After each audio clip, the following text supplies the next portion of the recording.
Pop பிராக்டோ அப்படின்னு ஒரு மிகப்பெரிய அறிஞர். அவருடைய வீடியோஸ்லாம் நீங்கள் எடுத்து பார்த்தீங்கன்னா தெரியும்.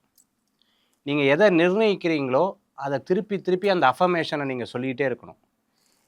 எனர்ஜியை வந்து பஞ்சபூதங்கள் மூலமாக பாஸ் பண்ணணும். when you inhale you think positive, when you exhale you think positive. இந்த இன்ஹேல் எக்ஸேல்னு சொல்லக்கூடிய இந்த நேரத்தில் கூட நீ உன்னை பலமாக நினைத்துக்கொள். ஒவ்வொரு தாயும் தன் குழந்தையை ராஜாவாக பிறக்க வேண்டும் என்று, என் குழந்தை ராஜா மாதிரின்னு சொல்லுவாள். அப்போது நீயும் ராஜா தான். அதே போன்று தான் சிஎம், இப்போ இருக்கக்கூடிய சிஎம் முதலமைச்சர் அவர்கள் திருப்பி திருப்பியும் தன்னுடைய அந்த கான்ஃபிடென்ஸ் விஷயத்தை திருப்பி திருப்பி அவர் சொல்கிறார். அப்படி சொல்லும் பொழுது அவருக்கு அது சாத்திய கூறுகளாக அமைஞ்சிருக்கு. நான் எப்போவுமே எங்கிட்ட வரக்கூடிய நபர்கள்ட்ட, பேசக்கூடிய நபர்கள்ட்ட இந்த வார்த்தையை நான் சொல்லுவேன். ரொம்ப ஒரு விஷயத்தில் நீங்களே நம்பாதீங்க. நான் தோத்துட்டேன், தோய் விட்டுட்டேன், போச்சு, இதுக்கு மேலே நான் என்ன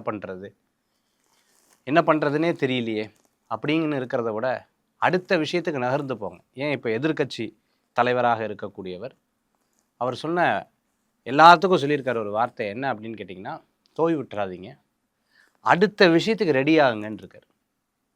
அப்படி ஒரு தலைமை பண்பு பாருங்கள். நான் தோத்துட்டேன்னு நினைக்காதீங்க, நான் இருந்து செயல்படுத்துவேன், நீங்கள் அடுத்த விஷயத்துக்கு ரெடி ஆயிருங்கன்னு சொல்லிட்டு திரு மு க ஸ்டாலின் அவர்கள் ரொம்ப அழகாக சொல்லியிருப்பாங்க.